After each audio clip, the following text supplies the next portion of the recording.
सांगलीतल्या जतमध्ये राष्ट्रवादी काँग्रेसचा मेळावा झाला। या मेळाव्यात राष्ट्रवादीचे सर्वेसर्वा शरद पवार आणि आर पाटील यांनी पंतप्रधान नरेंद्र मोदींवर जोरदार हल्लाबोल केलाय। काय म्हणाले पवार आणि आर पाटील ते पाहूया।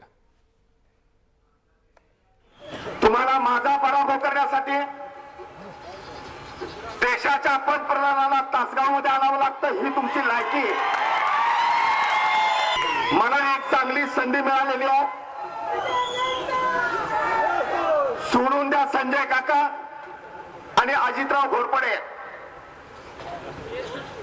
पण ज्या भूमीतली माणसं इंग्रजांच्या विरोधात लढली त्या भूमीतना नरेंद्र मोदींना पराभूत करण्याचं काम तासगाव कवठे मंडळामधली जनता करूनच दाखवेल। ज्या राज्याचे मुख्यमंत्री नरेंद्र मोदी होते त्यांच्याही राज्यामध्ये आत्महत्या झाल्या।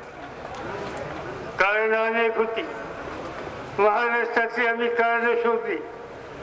दोन भावामध्ये वाटणीवरनं जमिनीचा वाद झाला, एकाच्या मनासारखा निकाल झाला नाही, त्यांनी आत्महत्या केली।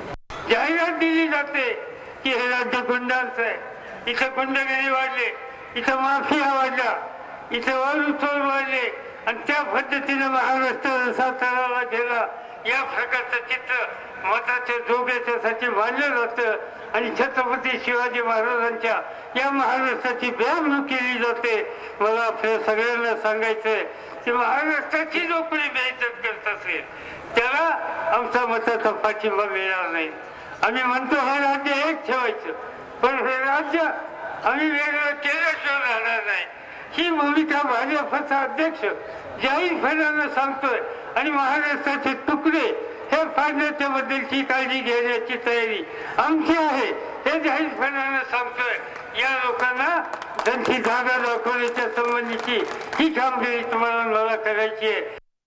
मी नरेंद्र मोदींना सांगू इच्छितो की आमचा गडी हा दिसायला लहान आहे, पण कर्तृत्वाने त्याचा हात तुम्ही धरणार नाही।